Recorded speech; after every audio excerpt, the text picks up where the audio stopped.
What's up, my Mind Your Money business folks? It's me yet again with another video. Now, I have to hurry up because I have to get ready for a dinner that I'm going to. It's already Friday evening here where I am located, so I just got all of my clothes ready. I had to iron a shirt, and that took me forever to iron a shirt. Anyway, I wanted to talk about the top financial issues that U.S. families are facing. And so, if you are not one to be a part of the problem, well, not a part of the problem, but if you and your family are not experiencing any problem, these are things that you can do to not experience the problems, because I'm talking about the top financial problems that are affecting families in the U.S. today. So if that's you, avoid these issues. If it's you that are experiencing these issues, I will more than likely, as I talk about these things, give suggestions on what you can do to turn things around. Because no one's going to do it for you. The president's not going to do it, whether it be a Republican, a Democrat president. Your religion's not going to do it, whether you're Hindu, Muslim, Christian, atheist. You, the answer at the end of the day is you. Have to say, you know what, enough is enough. I have to make a change. And I have to stop making excuses for myself. So, overcoming financial hardship is one of the underlying themes in the American dreams, mostly because of debt. Many Americans are concerned with financial problems in their life. Today, so I'm going to talk about the most common financial hardships and stress U.S. Families are facing today. So, according to a Gallup poll, there are, 11 financial concerns families are currently facing in the U.S. Healthcare costs. I would say healthcare is going up, and more people are catching disease. Well, not catching diseases, but they're being diagnosed with a lot more diseases today than there were in the past. Your health. What are you putting in your body? What's affecting your body, people? If you're working hard, you're tired. You're not cooking at home as much. You're eating out. You're going to Starbucks coffee. You're going to Starbucks and ordering coffees that has a lot of sugar. You're ordering these fast food items that has a lot of stuff in them that are not good for your body. If it's that fast and it's being cooked as you wait in line for like a couple of minutes, it's probably not that great for you. Because when you cook at home, it takes time.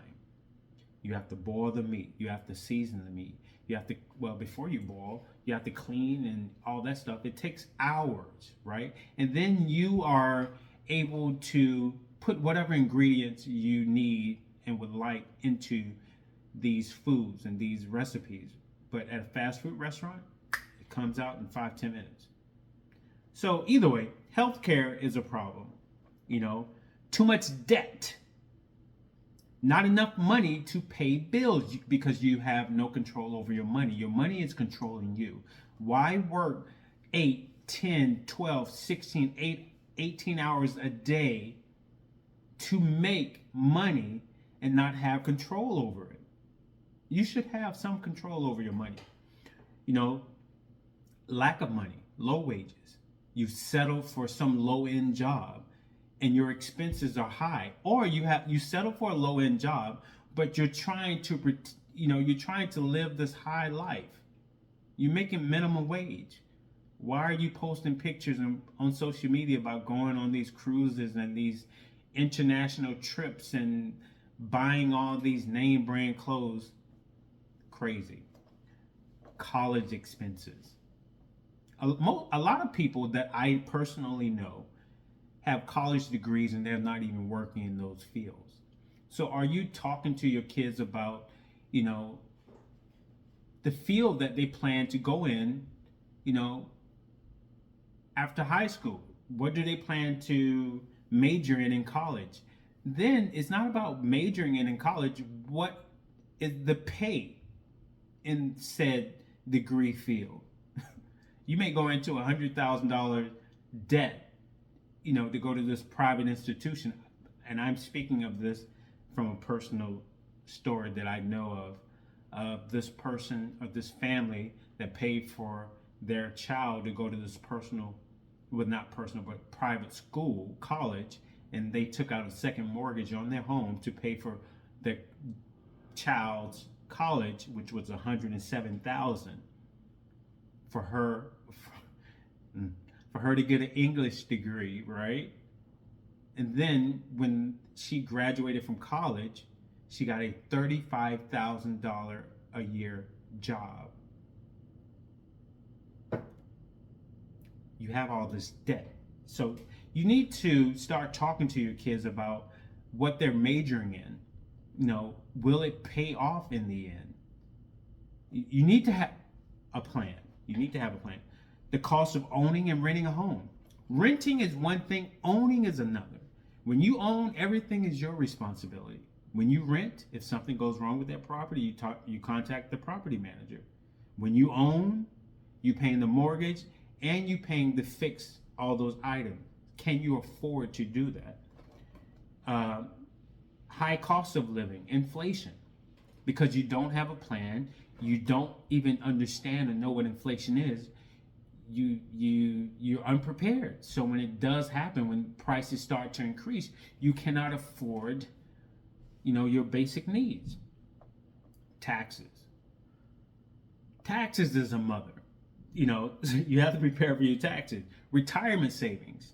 Most people are not prepared to retire, and they're not investing in their retirement. Unemployment, loss of job. When you create a plan and you get out of debt, you set aside money for an emergency fund, as an emergency fund. So if you do become unemployed, you have money set aside that keeps the foundation solid. You don't skip a beat. And then you put away enough 3 to 6 months, right, of an emergency fund. When that emergency happens or unemployment happens, you have 3 months of your living expenses that you can continue to pay your bills until you find another job. Social Security. Social Security was not meant to sustain your life. It was just meant to be a supplemental income. But I think, and what I hear is most people relying on Social Security, and it's not enough. That's a problem. Lack of savings. You have a lack of savings because you have yet to create a plan. So let's address some of the concerns that I just mentioned. Too much debt, not enough money to pay debts. Debt can feel crippling. It sucks. It's depressing, people. Your debt may be in the form of student loans. It could be from past credit cards. Credit card debt is $1.17 trillion in the US currently, right? Spending. You spend too much money. You spend money that you don't have. That's why you're using credit card. It's invisible to you. Why are you spending money you don't have? Why are you trying to impress people who really don't care, right? Or even, medical bills because of your health, because you're not paying attention to the money, well, not the money, but the food that you're consuming because you're working so many hours. I believe in working smarter, not harder. Smart people don't work hard, physically hard. Smart people think. That's why I always say think. Look at these current young people that are influencers that have millions of followers, and at the age of 22, they're making $20, $30, $100,000 a month. They're thinking about what are the needs of people today, and they're giving it to them. They're giving it to the young people. It is what it is. And here's the thing, when you're unhealthy, the only person that's making money is the medical field, your doctor and the pharmaceutical company. And then they're only going to treat the symptom. They're treating the symptom. So no matter what type of debt or reason why you found yourself with these problems, there are solutions to alleviate these problems. There are solutions. You have to seek them. You have to seek. You can't just pray for something and then not make any steps towards correcting the problem. You can pray all day and nothing's going to happen. I know a lot of praying people that are still suffering because they have yet to take action. So you have to take action, people. You have to. Again, the answer is you. So if you can get out from under debt, you'll be able to better control your finances and live a more stress-free life. And the only way that you're going to get out of debt is by creating a budget. A budget provides you structure. I will say that's the one thing that the military did for me. It provided structure. It provided me it put four walls around me, and no matter where I turned, I ran into a wall. I could not do what I wanted to do because left to my own vices, I would have made the wrong decision. I would have ended up, somewhere on my own, in a bad place, in a sunken place, in a depressing place, and probably dead.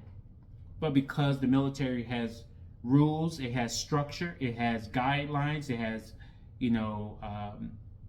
operating procedures, you cannot fail. And the only way you do fail, if you are part of the military or the government, is because it's like you really just don't care, right? So yeah. So the number 2 thing, because we're going to cover 11 things, is the lack of money, low wages. You need to increase your finances. If you don't have enough money to cover your expenses, that means you need to find another job. You need to find a side job. You have to come up with a plan. You may actually make enough money to take care of yourself, but you're living way above your means. Start living below your means. And I'm not going to even say anything else about low wages and the lack of money, because we live in a country where anything is possible. If you choose to work at McDonald's and you're 40 years old, you're 30 and you're your mid-20s, whatever, and you have 2-3 kids, or you're working there and you have no kids, and you still don't have any money, again, the answer is you. Why settle? We have to get out of the victim mentality. And I'm saying that as of today, because things aren't the way they used to be in the past. I will say in the past, people were physically held down in many different forms. Right now, everything is psychological. No one is physically doing anything to you, but people are being made to feel and think a certain way.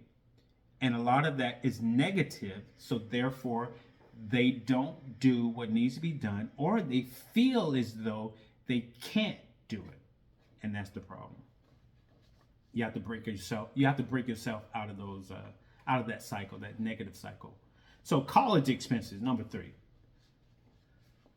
College is good. Education is good.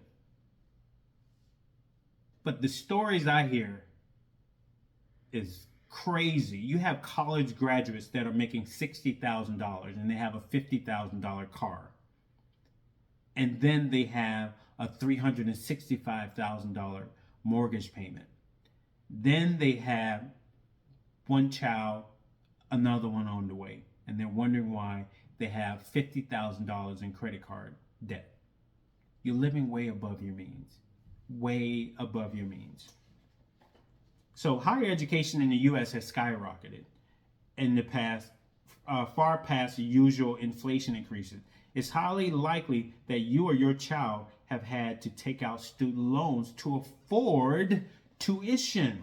It's easy to go to that TA office and apply for tuition assistance.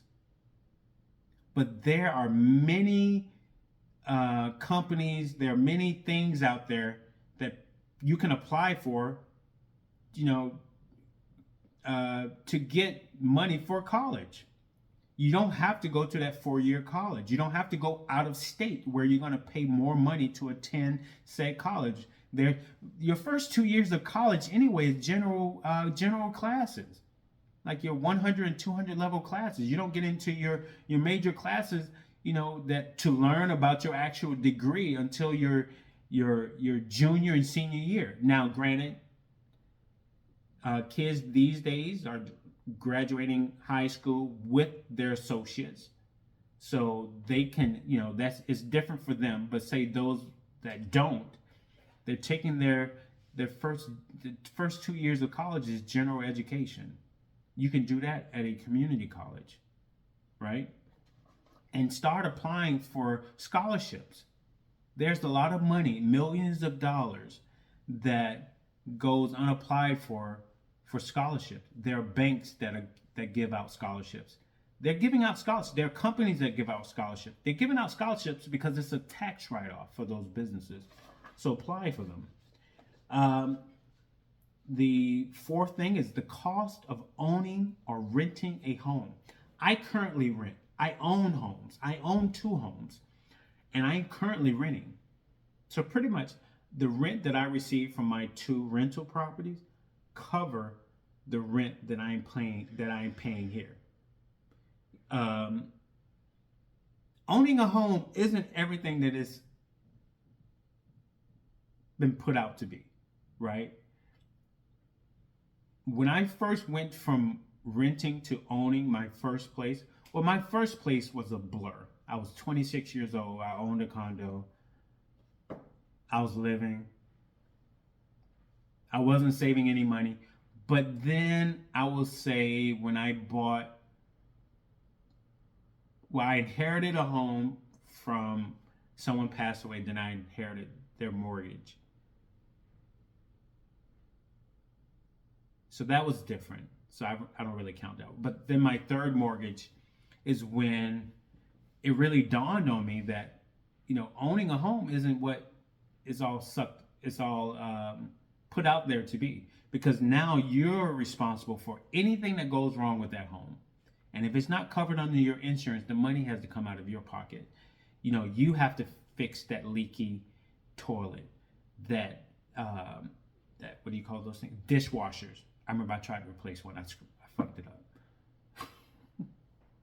It sucked. I had no idea I had to pay for gas. I didn't know that I had to pay to have my freaking trash picked up. And I'm like, why am I paying? I just didn't know. And that was extra money that I did not factor in that I had to pay for. So it really costs a lot of money to own your own home. So there's nothing wrong with renting. I mean, I suggest that you do own a home, but you need to think about these things before you buy, right? Just Google it, look up videos. There's a lot of information on YouTube. So another thing is the high cost of living and inflation. So if it seems like the cost of living is increasing every year, that's because it is. I remember when I was younger, probably when I was a teenager, I remember my uncle at the time telling me how a candy bar used to be 5 cents when he was a kid. He's now about 82 years old. So it was 5 cents then. A candy bar these days are about what, $2? Maybe $1? I don't know. I don't buy them. But the price of things go up. So inflation is a natural part of an economy, people, but it's definitely an understandable financial concern. It sucks seeing one item that cost $2 just 2 years ago and now it's $7, right? So the best way to prepare for future inflation is to make sure you're in a financial solid place. And that can be done with having a budget. I don't worry about putting premium gas in my car and pumping in 17 gallons and the price of that gas ends up being $75, because where I'm at, 75 or 85, I don't know. I don't even know. I don't worry about those things because I have planned for it. I don't worry about the prices of things going up at the grocery store. I'm just not worried. Just like, even though I said, like, my property taxes on one of my properties went up to $2,000. It sucks. And then my electric bill for this month, for whatever reason, it was $500. I paid it easily, right? But, I didn't like it. And then I had plans, and I think I mentioned it on another video where I was thinking about going to either Thailand or Japan, and then I canceled it because it was like a last minute decision. And I said, well, that's the money I actually would have spent going to either of those places. I can still go and pay, but because I budget, I just track where my money goes. I'm not just throwing away my money. I wanted to go to Thailand. I wanted to go to Tokyo. I even wanted to go to Seoul, Korea. But for those of you that don't know, this time of the year, it's very cold. It's colder in Korea right now, and it snows in Korea because I'm on this side of the world. I'm in the Pacific Ocean, right? So I said ocean because I'm on an island. So, and it's also cold in Japan around this time of the year. So I said that to say this. I wanted to go to those places, but I didn't need to. And then these things popped up, and I said, oh, I'm definitely not going because I have to pay these things, which I can do both. But I'm like, no, I can put it off. I can go to those places later, right? So yeah, inflation sucks. But when you prepare, it sucks for those that are not prepared. Also, another problem is retirement savings. Many adults are concerned with saving for retirement, and rightfully so, because Social Security may not be guaranteed in the future, and they've talked about this a lot. And putting money in your IRA and 401ks may be the best thing for you to do to cut back on you stressing about money, especially when you retire. So you have to make a budget, people. You have to make a budget. Dave Ramsey says you should be investing 15% of your income in your retirement.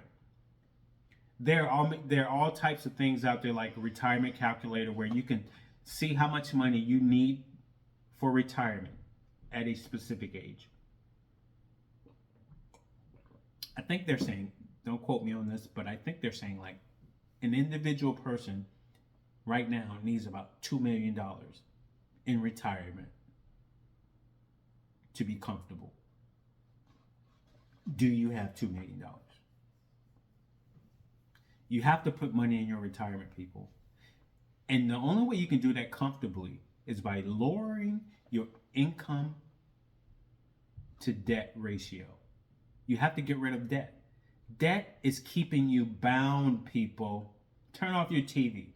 Like when I do have my TV on, it's normally on YouTube. I don't watch regular TV because it's selling me stuff all the time. They spend millions and billions of dollars in marketing things to you. Things that you don't need, but you end up buying. You fall prey to it all the time. So another issue is taxes. So the best way to alleviate stress surrounding taxes is to find a qualified professional. I had to find one because I was paying almost like $48,000 in taxes. Yeah. And it's just me. My daughter is now on her own. It's just me. And I was like, what the freak, right? So I had to find a CPA that helped me, with my taxes. So if you expect your taxes will be complicated, which like me, don't hesitate to invest in some money into a one-on-one session with a certified accountant. That's what I did. It was a lot of money, and he did my taxes. It was a lot of money, but it helped. It helped. And I did it legally. I didn't try to cheat the system. I didn't try to do something that I'm crossing my fingers and hoping that the IRS don't catch.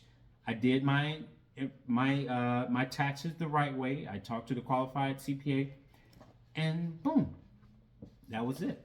So another issue is unemployment, loss of a job. Life is going to throw you some balls. all the time. And a lot of it, in my opinion, has a lot to do with our surroundings and the way that we think. Because if you're always thinking doom and gloom, then expect doom and gloom. If you're always thinking that life just sucks, you can't do any better, you're going to lose your job, or you're worried about losing your job, you're probably going to lose your job. I believe in like attracts like. Birds of a feather flock together, right? So if you're always thinking the worst, then expect the worst. You have to change your perception. You have to change your mindset. That's what I do.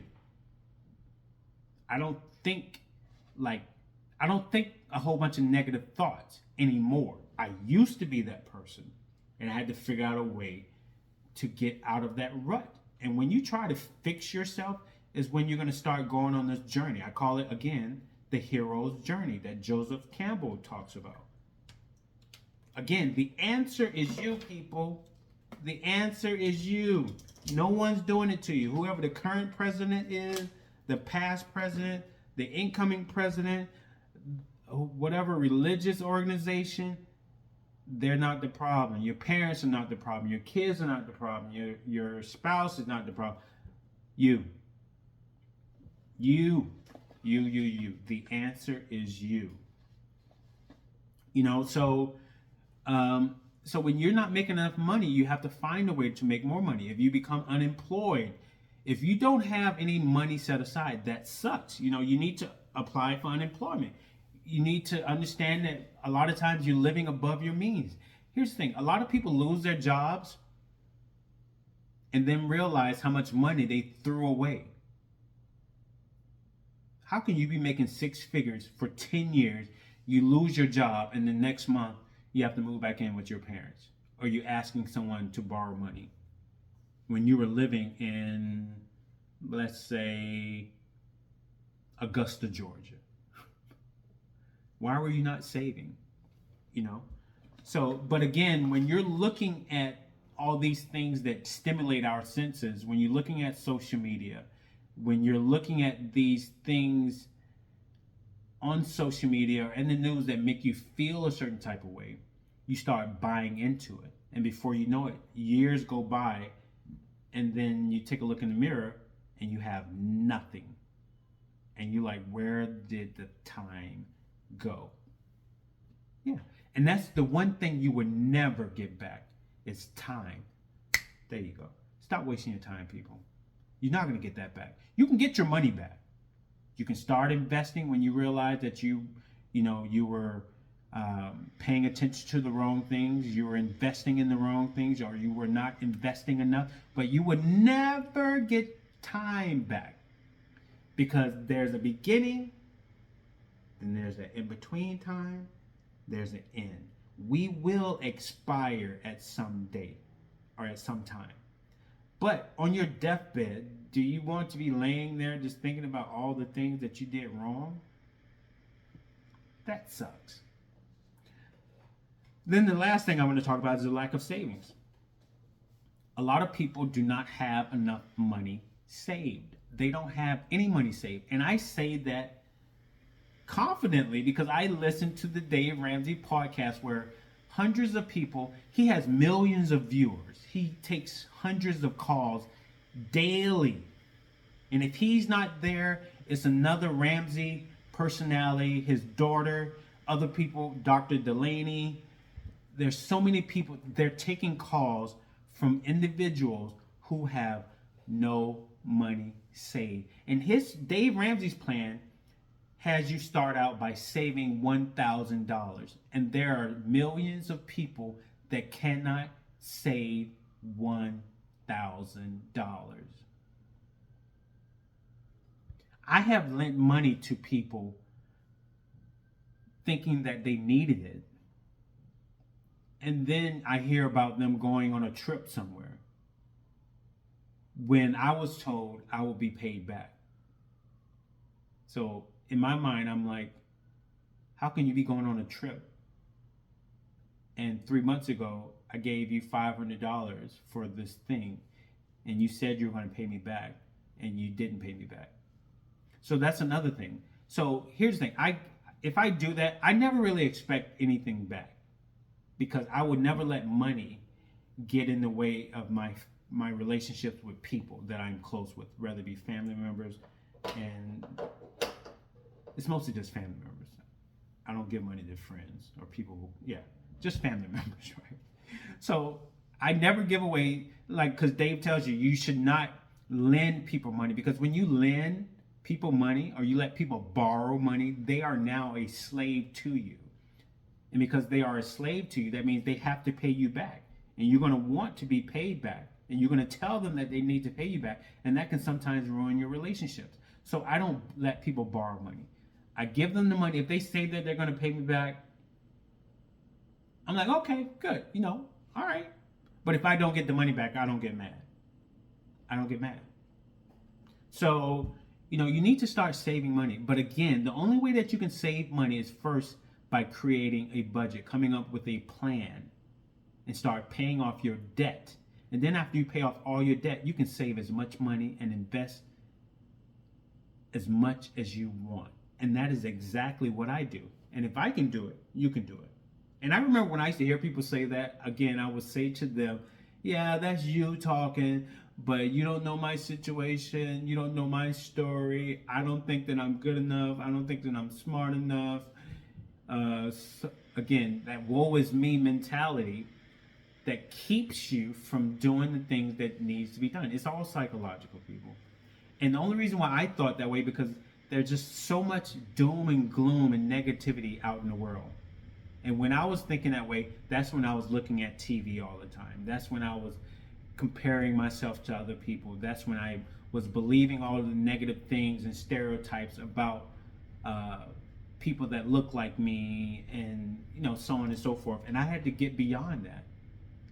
And I got beyond that by trying to figure things out. And I started reading books, Wallace D. Waddell, Joseph Campbell, Earl Nightingale. I started listening to, damn, I'm going blank. I even listened to Dr. Phil. I read some of Dr. Phil's book. Just motivational speakers, Jim Rohn.